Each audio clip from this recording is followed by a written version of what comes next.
रितेश कुमार आशियाई सुवर्ण पदक विजेता आहे. सिकंदर शेख पैलवानपेक्षा सिकंदर शेख पैलवान ज्या पैलवानने प्रत्येकाच्या मनामध्ये घर केलं, आज सेलिब्रिटी पैलवान म्हणून ओळख आणि तगडी कुस्ती मोठं आव्हान समोर आहे रितेशचं. कॅमेरामॅन फिरते राहा या कुस्तीसाठी. आता घड्याळ काट्यावरती 11 वाजले तरी कुस्तीचा माहोल कोणी जागा सोडली नाही. ही ताकद आहे हाजी उस्मान शेख युथ फाउंडेशन लुमेवाडीकरांची. फतेह केसरी कुस्ती मैदानाला सुरुवात. गदेसाठी कोण विजय होणार त्यासाठी फैसला चालू आहे. हे पहा, जर तुम्हाला कुस्ती आवडली असेल तर टाळ्या वाजवा, पण शिट्ट्या मारू नका. करा टाळ्या. समोरचे थोडं खाली बसलं तर बरं होईल. काही घडू शकतं. समोरचा काय तेवढा कच्चा नाही. 120-25 किलोच्या पुढे वजन आहे. रितेश कुमारचं आशियाई सुवर्ण पदक विजेता आहे. पण समोर थंड डोक्याला प्रतिस्पर्धेचं ऑपरेशन करणारा महाराष्ट्र केसरी रुस्तुम हिंद केसरी सिकंदर शेख पैलवान मोठा आव्हान आहे. सिकंदर शेख पैलवानचे पिताश्री रशीद शेख वस्ताद, चुलते शफीक शेख वस्ताद उपस्थित आहे. त्यांचे कुस्ती मैदान हार्दिक स्वागत. हो एकेरी पट सेट काढूया. करायची वादळापूर्वीची शांतता. मुंबईच्या बिजवाडवर आसमान नको. दिनकर धावरी पैलवान महाराष्ट्र केसरी झाले. 1962 ला भगवान मोरे. 1963 ला स्पर्धा झाली नाही. 1964 आणि 65 ला गणपत खेडकर. 66 ला दीनानाथ सिंह. 67-68 ला चंबा मुत्ताय पैलवान.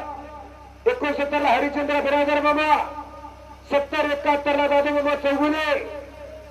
72-73 ला लक्ष्मण वडा. 74 ला युवराज पाटील. 75 ला रघुनाथ पवार. 76 ला हिरामन बनकर पैलवान महाराष्ट्र केसरी झाले. 77 ला स्पर्धा झाली नाही. 78 ला शिवाजी आप्पासाहेब कदम. 79 ला शिवाजीराव पाटपुते. 80 ला इस्माईल शेख. परत समोरासमोर कुस्ती. टाकेत हात टाकला. पात्यातले बाण बाहेर निघायला लागले सिकंदरच्या. शबाश.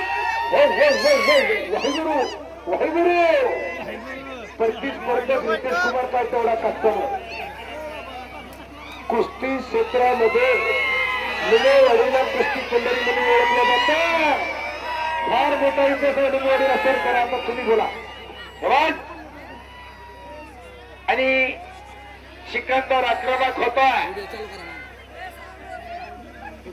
समोरच्या प्रतिस्पर्ध्यावरती चाल करून जाणारा पैलवान पुढचा काय करतोय याच्यापेक्षा मी काय करतोय हे फार महत्वाचं असतंय.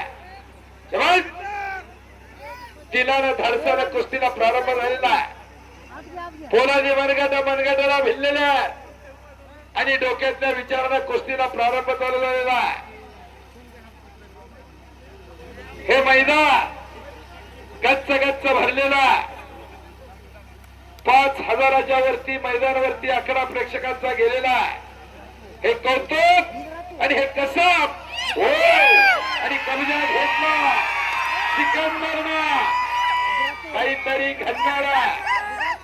पापण्या मिटू नका नाहीतर आनंदापासून वंचित राहा. अतिशय तगडी कुस्ती चालू आहे. पुढची थोडं पाठीमागे या. हो या कुस्तीवर अजून कोणी बक्षीस लावलं तर आपला 1 रुपया वाया जाणार नाही. बरोबर आहे का? अशा पर्यावरणावरती खर्च करा. उद्योजक साहेब कुठे गेले? तू लावणार 100%. आवक साहेबांनी 1100 रुपये. कृषी अधिकारी 1100. अजून कोण लावतोय? फक्त इकडे आमच्याकडे नावे जाहीर करा. त्यांचं कौतुक करायला आम्ही बसलोय. 2100, 5000, 10000 लावणारी माणसं या लुमेवाडीमध्ये आहे. कुस्तीवर प्रेम करणारी माणसं. सिकंदर शेख पैलवानकर कब्जा मजबूत झाला. पुढची कारवाई चालू आहे. दोन्ही पोरं हुशार आहे. काही घडू शकतं. रितेश कुमार काय तेवढा कच्चा नाही. आशियाई सुवर्ण पदक विजेता आहे तो पोरगा. पाठीमागे हात टाकून उठून जाण्याचा प्रयत्न. डोक्यातल्या विचाराने कुस्तीला सुरुवात झालेली आहे. पैलवानची करणं काय सोपी नाही. पैलवान म्हणजे काय? संस्थेच्या रक्ताला उकळी फोडणारा, ऐन तारुण्यात मस्तीचा खुराक करून रोज लालबत्तीचा घामाने चिखल करणाऱ्या त्या शुरांना वीरांना पैलवान म्हणतात. पैलवानकी काही एवढी सोपी नाही. तालमीत गेलं, टाचालाल केलं, गावभर हिंडला, पैलवान होत नाही. रोज घामाचे पाठ व्हावे लागतात. जैन धर्मशास्त्री घ्या, बायबल घ्या, कुराण घ्या, महाभारत घ्या, सगळ्यामध्ये कुस्ती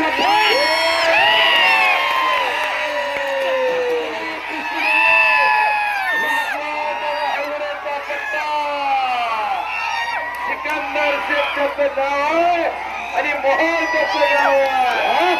बाणाची गदा खांद्यावरती घेतली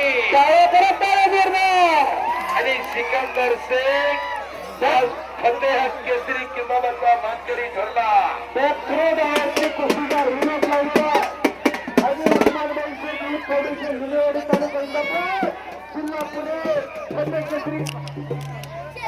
फतेह केसरी सिकंदर शेख पैलवान मानकरी ठरला.